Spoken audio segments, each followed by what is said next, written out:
Trabajamos ahora una continuación de la temática anterior.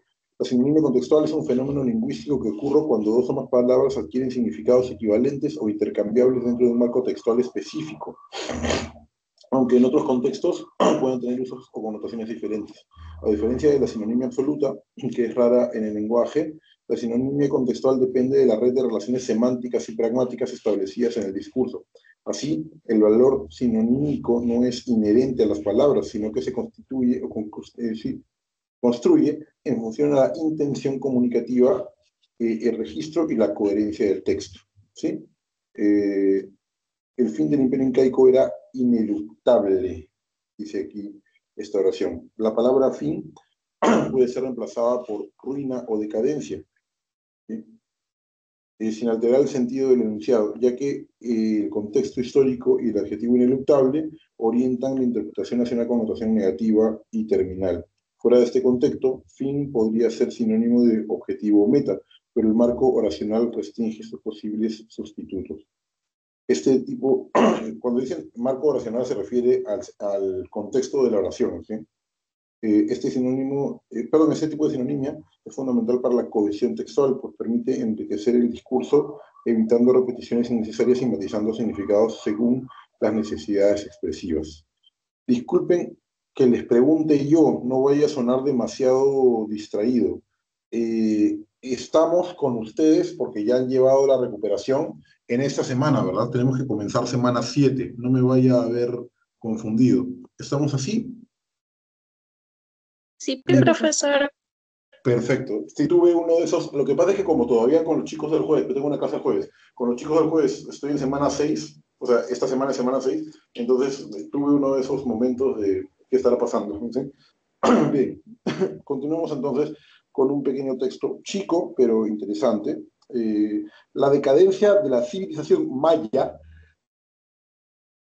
eh, ha sido objeto de numerosas investigaciones arqueológicas e históricas. Aunque no existe un consenso absoluto sobre las causas de su ocaso, se manejan hipótesis que incluyen factores climáticos, guerras internas y agotamiento de recursos naturales. La desaparición de esta cultura milenaria no fue abrupta, sino un proceso gradual de declive que se extendió por siglos. Muchas de sus ciudades fueron abandonadas y la compleja estructura social y política de la que la sostenía se derrumbó.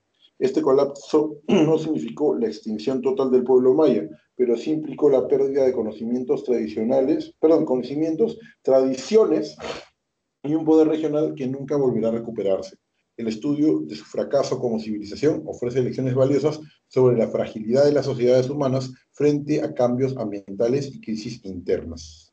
Bien, muchachos, es una lectura pequeña, pero igual tenemos los 5 ítems, por tanto, vamos a darnos unos minutos, como siempre, para trabajar en nuestro texto. Bien, iniciemos, por favor, déjenme poner el supercronómetro.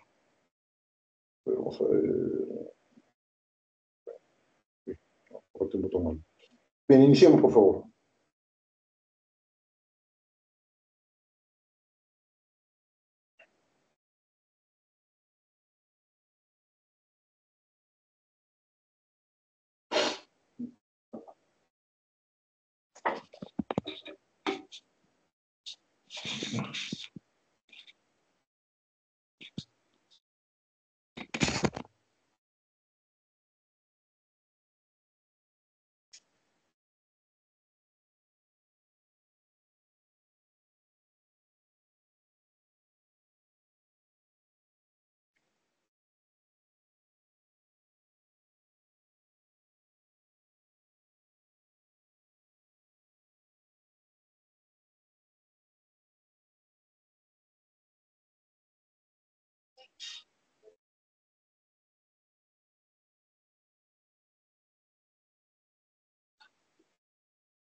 Bien, muchachos, vamos a trabajar nuestra lectura.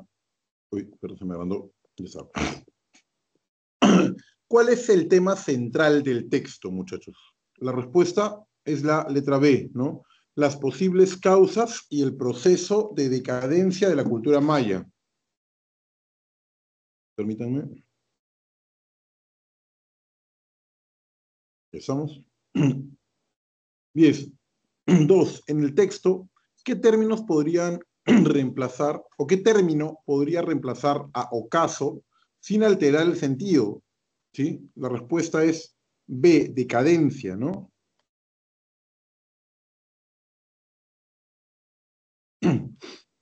3. ¿Qué palabra es sinónimo de derrumbe en el marco del texto? Cuando decimos en el marco del texto nos estamos refiriendo casi literalmente a la noción de contextual, ¿no? De sinonimia contextual, en este caso. B de barco, colapso. 4. En el contexto del texto, ¿sí? Yo hubiera puesto en el contexto, ¿no? ¿Qué término podría sustituir a declive? ¿Sí? La respuesta es C, fracaso, ¿no? Decadencia podría ser también. Bien. 5. ¿Qué palabra no es sinónimo de extinción en el texto? Y aquí es interesante porque este tipo de pregunta, yo llevo unos años ya vinculado a este tema de la pre y de admisión, ¿no? O sea, uno comienza en un momento y adquiere experiencia poco a poco. Esto lo he visto pocas veces, pero sí lo he visto, donde te ponen varios sinónimos o antónimos es más difícil todavía, y te dicen, dime cuál no, ¿sí? En este caso, la respuesta es la D de dedo, resurgimiento.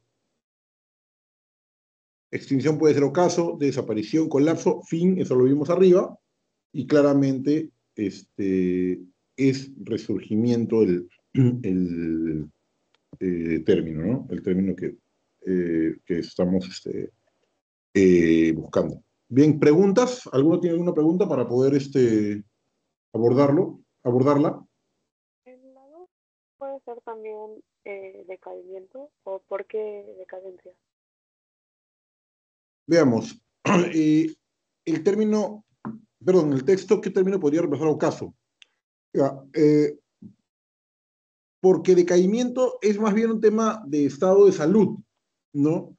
Decaimiento sería un término que podría ser usado si no estuviera decadencia, pero sería muy forzado. ¿Ya? En cambio, la noción de decadencia tiene que ver con una suerte de final que va paulatinamente ocurriendo, como el ocaso, ¿no? En este caso sinónimo, como el ocaso de un día, por ejemplo. El decaimiento es más bien, como le digo, cuando estás resfriado, con fiebre, tienes una suerte de decaimiento, pero no de decadencia, ¿sí? Más bien, decadencia sería si estuvieras con una enfermedad terminal y si estuvieras por morir, por ejemplo. Ay, ay, ay. Está bien, está bien. Bien, no te preocupes, está bien, es una buena observación. ¿Alguien más? Bien, si no hay nadie más, continuamos entonces con este texto con gráfico. Uy, se me pasa, ya. 30 años después de que 189 países aprobaran la Declaración y Plataforma de Acción de Pekín, el plan más ambicioso jamás adoptado para lograr la igualdad entre hombres y mujeres, el balance es de claros avances, pero también de brechas persistentes que podrían aumentar como consecuencia de los recortes en la ayuda al desarrollo. Esta es la principal conclusión del informe Gender Snapshot 2025, Panorama sobre el Género 2025, un análisis basado en más de 100 fuentes de datos que ONU Mujeres hizo público el lunes por la noche con una advertencia. Sin medidas urgentes, los objetivos de desarrollo sostenible de 2030 en materia de igualdad de género quedarán muy lejos de cumplirse. La radiografía que arroja el análisis de la institución desvela que la desigualdad entre hombres y mujeres se sigue produciendo prácticamente en todas las áreas, dice que. Por ejemplo, un total de 64 millones más de mujeres adultas que de hombres sufren inseguridad alimentaria y el 9,2% de mujeres y niñas 376 millones viven en la actualidad en pobreza extrema, frente al 8,6% de hombres y niños. Además, en 2024, el 46,4% de las mujeres en edad de trabajar tenían empleo, frente al 69,5% de hombres. Ellas viven más, pero pasan más años de su vida con mala salud que ellos, 10,9% frente a 8%. Y aunque cada vez hay más diputadas y senadoras, todavía solo ocupan el 27,2% de los escaños parlamentarios, mientras que 102 países nunca han tenido una jefa de Estado o de gobierno. Bueno, nosotros tuvimos una hasta ahora. Continuemos la historia. Tasa de empleo entre personas de edad de trabajar, hombres 69,5, mujeres 46,4%. Las mujeres llevan a cabo al menos 2,5 veces más trabajo del hogar y del cuidado no remunerado que los hombres, ¿sí? Trabajo no remunerado, y aquí tenemos una estadística pequeña, ¿no? 200, perdón, en países desarrollados, 251 91 versus 91. Países en desarrollo, 210 versus 114. Trabajo remunerado en países desarrollados, 309 versus 396. Países en desarrollo, 276 versus 342. Y puestos directivos ocupados por hombres y mujeres, 70% versus 30%. ¿Sí? Aquí lo que tenemos es hombres americanos. Bien, muchachos. Voy a dejar el cuadro aquí y comencemos entonces el desarrollo nuestro ejercicio. Iniciemos, por favor.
Bien, ya estamos, muchachos. Ya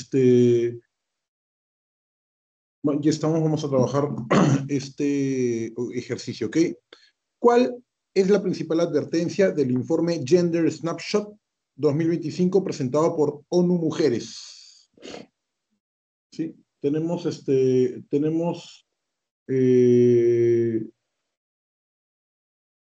el dato aquí, ¿sí? Les digo yo, es B de barco. Las brechas de género persistirán o aumentarán sin acciones urgentes, alejando el cumplimiento de los ODS de 2030. ¿Sí? Perdón. Sigamos.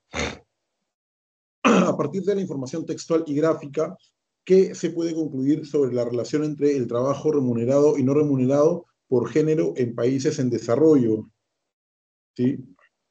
C de casa, ¿no? Las mujeres realizan significativamente más trabajo no remunerado, perdónenme, mientras que los hombres superan en trabajo remunerado. ¿Sí?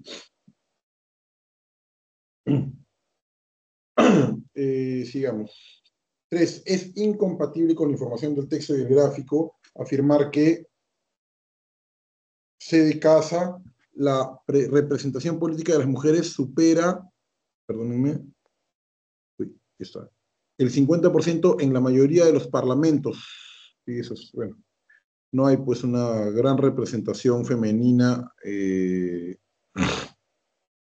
aparentemente en los distintos contextos.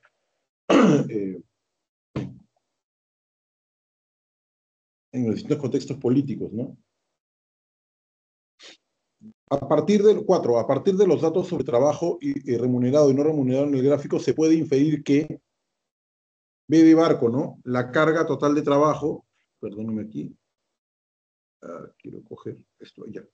Remunerado más no remunerado, dice entre paréntesis, es mayor para las mujeres que para hombres en ambos tipos de países, tanto en los desarrollados como en los que están en vías de desarrollo. ¿Así? 5. Si los recortes, perdón, si los recortes en la ayuda al desarrollo continúan como tendencia actual, ¿cuál sería la consecuencia más probable según el informe? P de barco, los avances de igualdad de género o en igualdad de género se estancarían o revertirían alejando el logro de la ODS 2030. ¿Sí? Bien, ¿aquí hay alguna pregunta? ¿Alguien no ha dado con la respuesta correcta?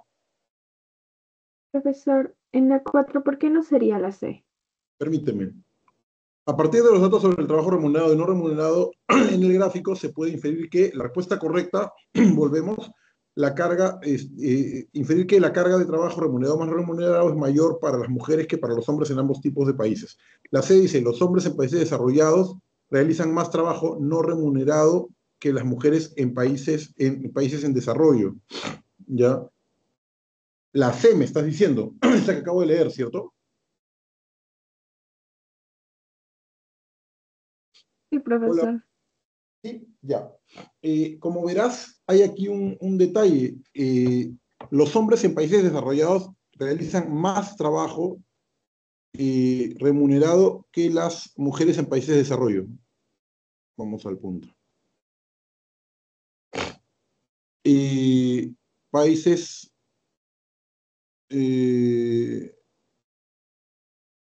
desarrollados, 396. No, países, trabajo no remunerado, dice, perdón. Países, es un poco mareante esta pregunta. Voy a volver por el dato. Los hombres en países desarrollados realizan más trabajo no remunerado, desarrollados no remunerado, que las mujeres en países desarrollados. Estamos hablando no de remunerado. Trabajo no remunerado. Los hombres son amarillos, 91. Las mujeres en desarrollo. Porque es que hombres es amarillo, ¿te das cuenta? El trabajo no remunerado, hombres es 91 en desarrollados, y las mujeres en países de desarrollo son 210. Entonces no es cierto.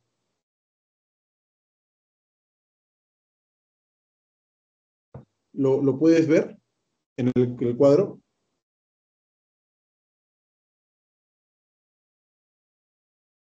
Los hombres en Sí, países, profesor.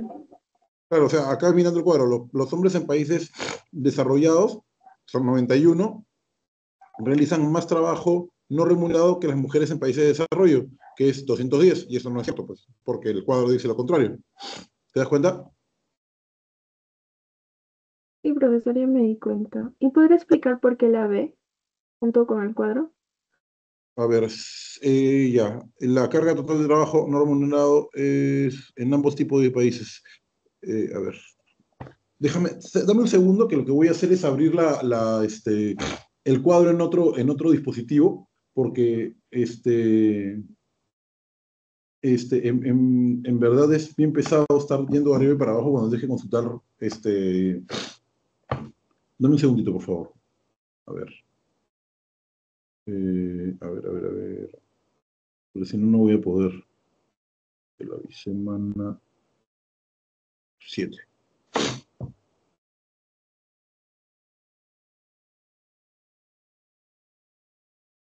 Ya, ahora sí. La carga total de trabajo remunerado más no remunerado es mayor para las mujeres que para los hombres en ambos tipos de países. Las mujeres son 251 más 210.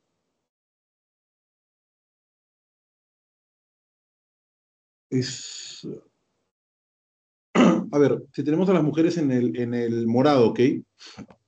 Las mujeres tienen 251 más 210, o sea, en países desarrollados más en países en desarrollo son 461. Y en países, y el trabajo remunerado, 309 más 279, que sería un total de 588. 588 más 461 son 9. Ay, ya, voy a coger una calculadora para. Pero 46. 946, ya. Si sumas los hombres es menos. Entonces es cierto lo que dice la B. Los hombres son amarillos. Sí, Ya, bacán, no te preocupes. Pero sí, perdón la demora, pero gracias. sí, no, tranqui, está bien. Perdón la demora, pero realmente me resultaba muy pesado subir y bajar, así que tuve que abrir el archivo en el celular para poder mirar. Te agradezco la paciencia. Bien, ¿alguna pregunta más? Igual me voy a preparar por si pase esto en otro salón. Voy a tener mi cuadrito al lado al toque, para no demorarme. Veamos entonces. El cambio climático constituye la amenaza medioambiental más grave, perdón, voy a mover esto acá, a la que se enfrenta la humanidad en el siglo XXI.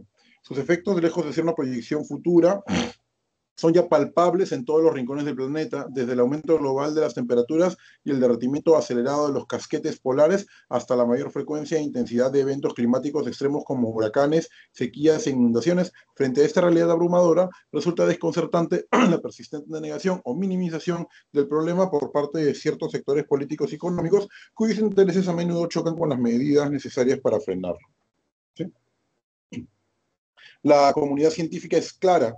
Las actividades humanas, particularmente la quema de combustibles fósiles y la deforestación, son el principal motor de calentamiento global. Enfrentar este desafío requiere una transición hacia un modelo de desarrollo sostenible, lo que implica dos tipos de acciones complementarias: la mitigación dirigida a reducir drásticamente las emisiones de gases de efecto invernadero y la adaptación encaminada a ajustar nuestros sistemas socioeconómicos a los impactos que ya son inevitables. Sin embargo, la respuesta global ha sido hasta ahora insuficiente y marcada por la descoordinación. Ay, perdón. Coordinación. El concepto de justicia climática surge para destacar, una cruel paradoja. Los países y comunidades que menos han contribuido al problema son a menudo los más vulnerables a sus efectos y los que cuentan con menos recursos para adaptarse. Perdón. La lucha contra el cambio climático no es solo una cuestión técnica o ambiental, sino profundamente ética y política. Exige una transformación radical de nuestros sistemas energéticos, económicos y de consumo, así como un nuevo pacto social global que priorice la supervivencia del planeta y el bienestar de las generaciones futuras sobre los intereses a corto plazo. El tiempo de actuar se agota rápidamente y cada tonelada de CO2 que dejemos de emitir, cada ecosistema que logremos conservar marcará la diferencia entre un futuro viable y uno catastrófico. Bien, muchachos, ya estamos. Iniciemos, por favor, voy a poner el cronómetro. Muchas gracias. Cronómetro.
Bien, veamos por favor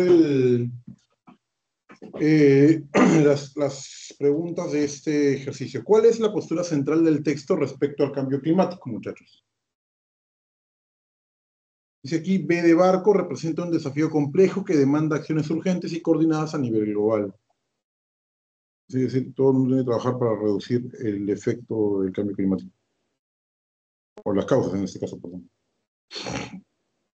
2. En el contexto del texto, el término palpable implica que los efectos del cambio climático son, B de barco, perceptibles y evidentes en la realidad actual.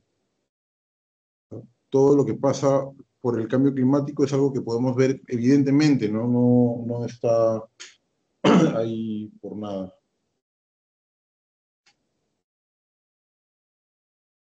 Continuemos, entonces. 3. Es incompatible con lo planteado en el texto afirmar que C de casa, los países más pobres son los principales responsables históricos de las emisiones de gases de efecto invernadero. Muy bien. 4.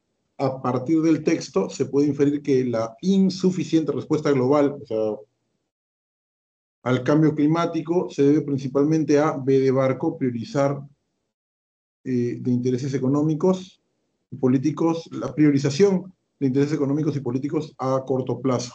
Entonces es un problema, pues, porque el gran asunto con varias responsabilidades sociales que tienen las personas e incluso los países y definitivamente las empresas, es que como tienen o como piensan que lo mejor es ganar más dinero, están desinteresados en lo que implica la permanencia del capital, que implica que la tierra completa sea un entorno funcional. Pero bueno, pues hay gente que se cree genio y claramente no lo es. 5. Si los líderes globales decidieran postergar por una década las acciones drásticas de mitigación, ¿qué pasaría? En vez de barco, ¿no? Los costos económicos y humanos de adaptarse a los impactos serían significativamente mayores. Mientras menos reaccionemos, mientras menos pronto reaccionemos, si quieren hablar en términos meramente economicistas, más vamos a gastar, ¿sí? Porque el daño va a ser mayor, ¿no? Es como cuando uno no arregla un aparato en casa, pero por tacaño, ¿no? Dice, no, luego lo hago, ya llegará el momento, y el daño se hace mayor, y tenemos graves problemas, ¿no? Bien, entonces vamos a continuar. ¿Alguna pregunta aquí? ¿Alguna duda clave que no se vio?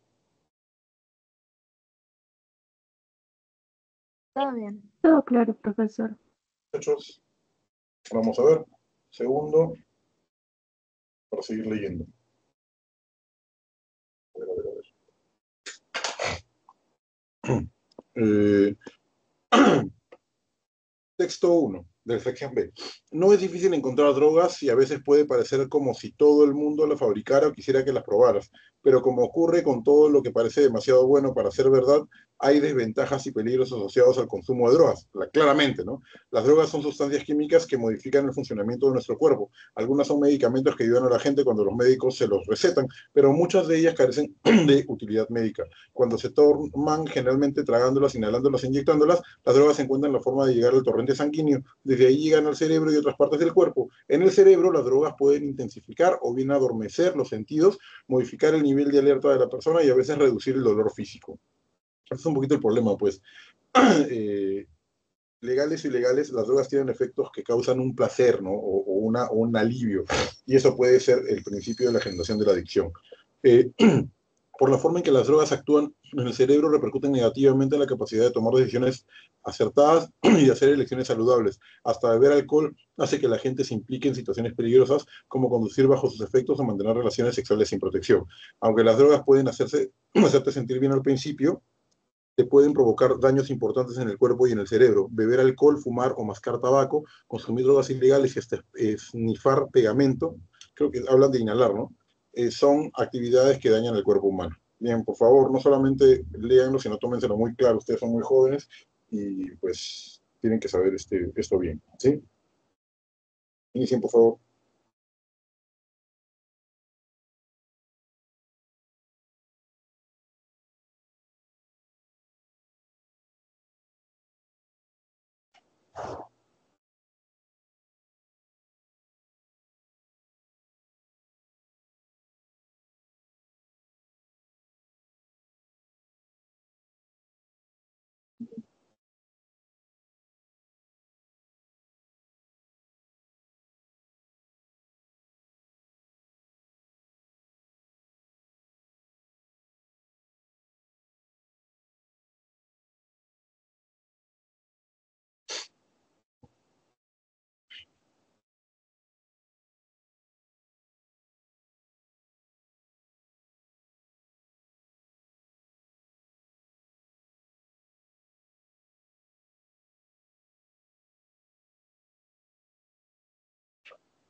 Bien, vamos a trabajar, ¿ok? ¿Cuál es la postura central del texto respecto al consumo de drogas? La letra C, ¿verdad? Eh, vamos a ver. Ay, perdón. La letra C. Las drogas implican riesgos y peligros para la salud física y mental. Dos, según el enunciado en el texto y la infografía, ¿qué mecanismo neuroadaptativo se desencadena como consecuencia directa del exceso de dopamina liberado por las drogas? C de casa, destrucción neuronal y reducción de receptores generando tolerancia y dependencia. Tolerancia se define como la tolerancia a la dosis, ¿no? De eso estamos hablando. 3. Es incompatible con la información del texto y infografía afirmar que, B de barco, el consumo de drogas mejora la capacidad de tomar decisiones saludables a largo plazo. 4. A partir de la infografía se puede inferir que la adicción a las drogas es progresiva porque, A de árbol, el cerebro se adapta, eso es justamente lo de la dependencia, el cerebro se adapta al exceso de estimulación requiriendo dosis mayores para lograr el mismo efecto. Eso es la tolerancia y la resistencia. Por eso es que uno dice, no, no pasa nada, todo bien, pero luego termina así afectado, ¿no? Claramente. 5. Si una persona consume drogas de forma prolongada, según la infografía, ¿cuál sería la consecuencia más probable en su cerebro? B de barco, eliminación completa de capacidad de sentir placer mediante actividades no relacionadas con la droga. Esto es tristísimo, pues la gente de pronto no es un vicio meramente psicológico, sino también psiquiátrico, ¿no? Es decir, tiene terribles consecuencias. No es solamente una cuestión de que decides o no decides, sentirte bien o no, ¿no? Se trata de una cuestión que no se puede revertir porque implica un daño en el órgano del cerebro. Bien, vamos a ver entonces el siguiente texto. Perdón, ¿alguna pregunta hasta aquí? Se me pasó. ¿Alguna pregunta? Me parece que no, así que sigamos. La creciente saturación de Todo vehículos. claro, profesora. Ok, muchas gracias. La creciente saturación de vehículos en las áreas metropolitanas evidencia una crisis de movilidad que demanda una inversión estatal decidida. El transporte público colapsa, los tiempos de desplazamiento se multiplican y la contaminación ambiental alcanza niveles perjudiciales para la salud. Frente a este escenario, resulta imperativo establecer mecanismos de control en la adquisición de vehículos particulares. La planificación centralizada permitiría adecuar el parque automotor a la real capacidad de las vías, priorizando el interés colectivo. Además, facilitaría una transición ordenada hacia sistemas de transporte masivos eficientes y ecológicos, incentivando el uso de combustibles menos contaminantes y la multimodalidad. La experiencia internacional, demuestra que las ciudades con políticas restrictivas han logrado mejorar significativamente la calidad de vida humana, de vida urbana. La libre competencia no puede primar sobre el hecho o el derecho, perdónenme, a un ambiente sano y a una movilidad eficiente. El Estado tiene la obligación de actuar con visión estratégica, impidiendo que el beneficio individual comprometa el bienestar común. La regulación no es sinónimo de prohibición, sino de racionalización necesaria para un desarrollo sostenible. Texto 2b. Imponer restricciones a las compras de vehículos particulares representa una afectación grave a las libertades individuales y al dinamismo económico. Los ciudadanos tienen derecho a elegir su medio de transporte según sus necesidades y posibilidades, sin imposiciones arbitrarias. La industria automotriz, que genera empleo directo o indirecto masivo, se veía severamente perjudicada por las medidas restrictivas, afectando a miles de familias y frenando la innovación tecnológica. El problema de la congestión vial no se resuelve limitando el acceso al automóvil, sino invirtiendo en infraestructura moderna y eficiente, más y mejores carreteras, sistemas de transporte público de calidad y soluciones inteligentes del tráfico. La historia muestra que las regulaciones excesivas generan mercados paralelos informales y corrupción. La verdadera solución, por incentivar la competencia y la oferta de alternativas atractivas, no por coartar derechos. El rol del Estado debe ser facilitador y no obstructivo. Bien, entonces vamos a trabajar ahí. Sí, denme unos segundos que programo, pero esta vez vamos a programar menos tiempo porque nos queda una lectura en castellano más y todavía el texto en inglés, ¿ok? Iniciemos, por favor. Ya, inicien, por favor.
Bien, muchachos, vamos a resolver este ejercicio. Perdón un poquito el apuro, pero para que no se nos vaya el tiempo, es importante continuar, ¿sí? Número uno, por favor, atentos, porque lo que sí no es perdonable es no hacer preguntas cuando se necesita hacer preguntas, ¿ah? Bien, según el texto A respecto ay, perdón. Según el texto A respecto, el Estado debe C de casa, controlar la venta para garantizar bienestar colectivo. Se nos ha pasado aquí una palabra, ¿no? Respecto a la cuestión de los vehículos. Sí, bueno, lo sentimos. Dos, en el texto B la palabra afectación sugiere que la intervención estatal es C de casa, perjudicial y dañina. ¿Sí? Bien, tres, el argumento presenta el texto B que el texto A no considera, ¿sí? Debería haber un que aquí, disculpen. El argumento que presenta el texto B que el texto A no considera. Perdón, aquí está. ¿Qué argumento presenta el texto B que el texto A no considera? Perdón, se me están moviendo las letras, creo que por el apuro. Vamos a hacer las cosas despacio porque ya nos dimos cuenta que rápido no funcionamos. C de casa, la industria automotriz genera empleo que se perdería. Claro, es que ese es el argumento típico de todas las industrias, ¿no? Sí, pues, pero el gran asunto es que hay que intentar que la gente a la que le pagamos para pensar en soluciones piense realmente. ¿A qué me refiero? Que nosotros le pagamos a personas eh, para que solucionen este tipo de problemáticas. Entonces tienen que pensar también en a dónde se va a ir esa gente, qué empleo van a tener, de qué se van a mantener, cómo van a seguir teniendo vidas plenas, y no simplemente plantear problemas, porque eso lo hacemos los filósofos, pero no los ingenieros sociales, por ejemplo, o los planificadores que tienen que dar soluciones y que además son funcionarios públicos, ¿sí?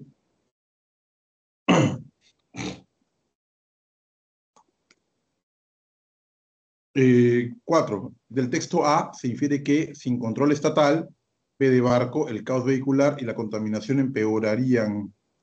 Es que lamentablemente somos, por lo menos en nuestro contexto, en nuestro país, no somos individualmente cívicos, ¿no?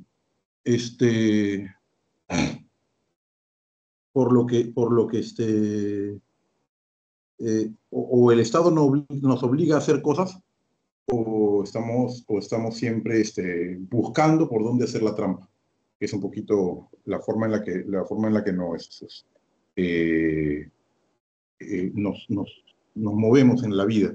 ¿Sí? Cinco, si se aplicara control estatal propuesto por el texto A según el texto B, B de barco, surgirían mercados informales y corrupción.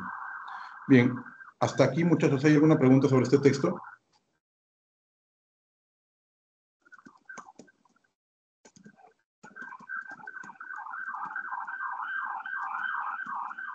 Profesor, ¿por qué la última pregunta no sería la E?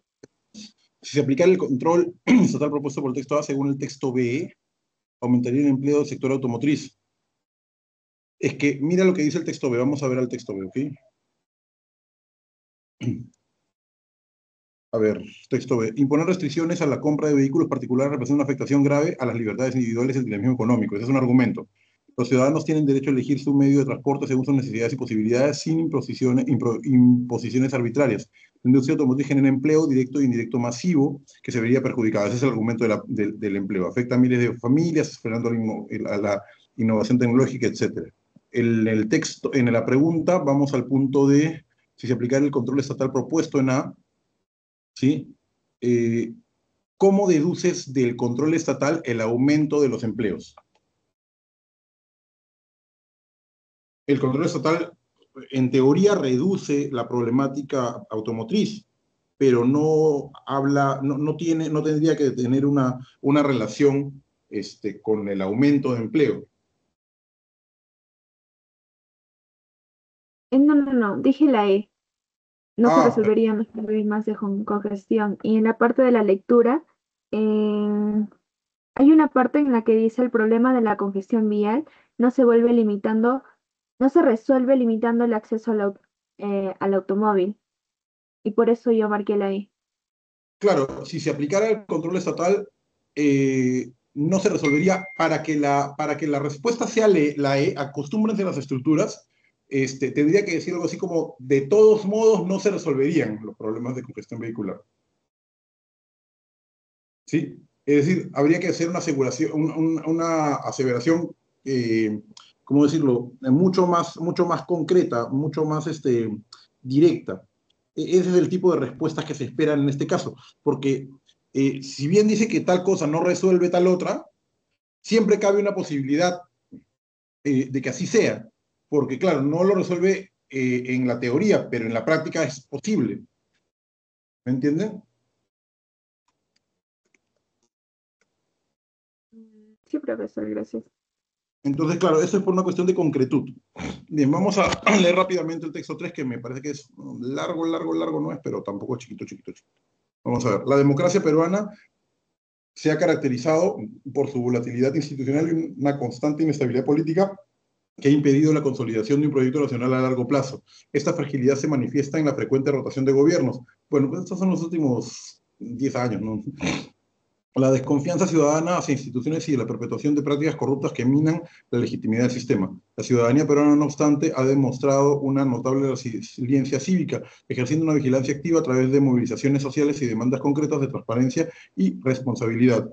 La prensa libre, pese a enfrentar hostigamientos, presiones, ha jugado un papel fundamental en la exposición de escándalos de corrupción, actuando como contrapeso al poder. Sin embargo, los desafíos eh, persisten, la profundización de la desigualdad, de las desigualdades socioeconómicas, la falta de acceso a servicios básicos de calidad y la percepción de impunidad entre las élites políticas y económicas alimentan el descontento social. La colonización democrática requiere, por tanto, no solo de reformas institucionales que fortalezcan la independencia de los organismos de control y la administración de justicia, sino también de un compromiso colectivo con la ética pública y la participación informada. La educación cívica emerge como una herramienta clave para formar ciudadanos críticos y comprometidos con el bien común. El futuro de la democracia en el Perú dependerá de su capacidad para transformar la indignación en propuestas, la protesta en construcción de consenso y la desconfianza en una ciudadanía organizada y vigilante.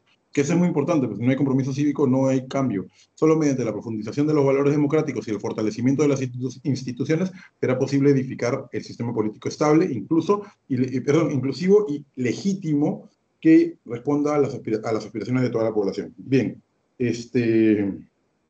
vamos a poner el cronómetro poquitos minutos nomás para que no...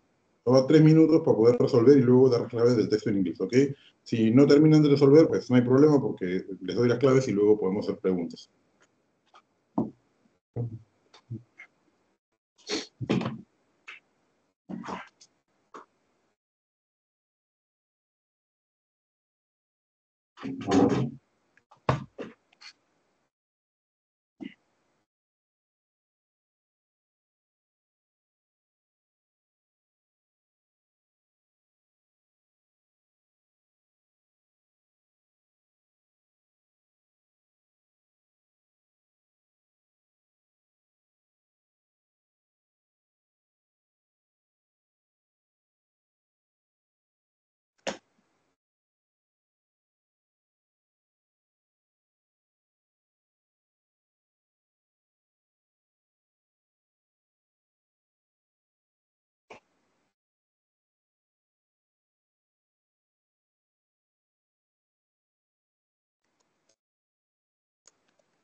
Bien, rapidito, ¿ok?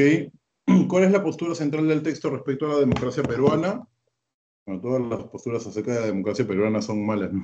Bien, B de Barco, presenta graves debilidades, pero cuenta con un potencial de fortalecimiento mediante la participación ciudadana y reformas institucionales. Bueno, que eso fortalece cualquier democracia. Dos, en el contexto del texto, el término resiliencia se refiere a capacidad de la ciudadanía a adaptarse y resistir en crisis políticas. Uy, perdón. Estoy siento que me estoy demorando en tonterías. Ya. Tres, es incompatible con el texto afirmar que se de casa la desconfianza ciudadana hacia instituciones es un fenómeno inexistente. Porque está hablando básicamente de eso, de la desconfianza ciudadana. Cuatro, se puede inferir que para el autor la estabilidad democrática en el Perú depende crucialmente de C de casa, construcción de consenso y fortalecimiento institucional. 5. Si la educación cívica y la participación informada decayeran notablemente en el Perú, es B de Barco, la capacidad de vigilancia, perdónenme por favor, la capacidad de vigilancia ciudadana y control al poder se debilitaría. Bien, ya estamos por terminar, vamos a las claves del texto en inglés y, uy, ¿qué hice? ¿Qué hice? Qué loco. No, no, ¿qué he hecho? Es subrayado en lugar de, bueno, aquí ya está. La edad, muchachos. Yo soy Elder Millennial, ustedes son generación Z, estamos en tiempos distintos del desarrollo de la humanidad. Bien, vamos a ver las claves del texto en inglés, ¿ok?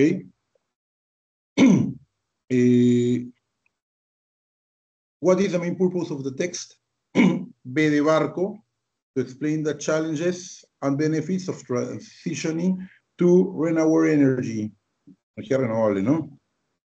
2. Which of the following is not mentioned as a renewable energy source? D de dedo. Natural gas.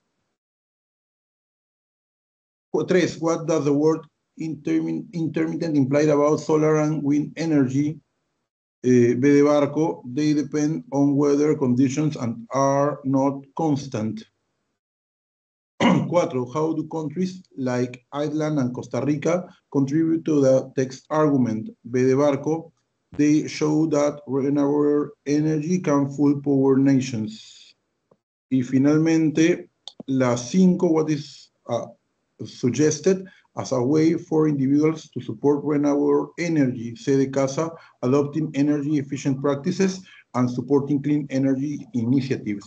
Bien, muchachos, entonces, ya estamos justo en hora. Les agradezco mucho.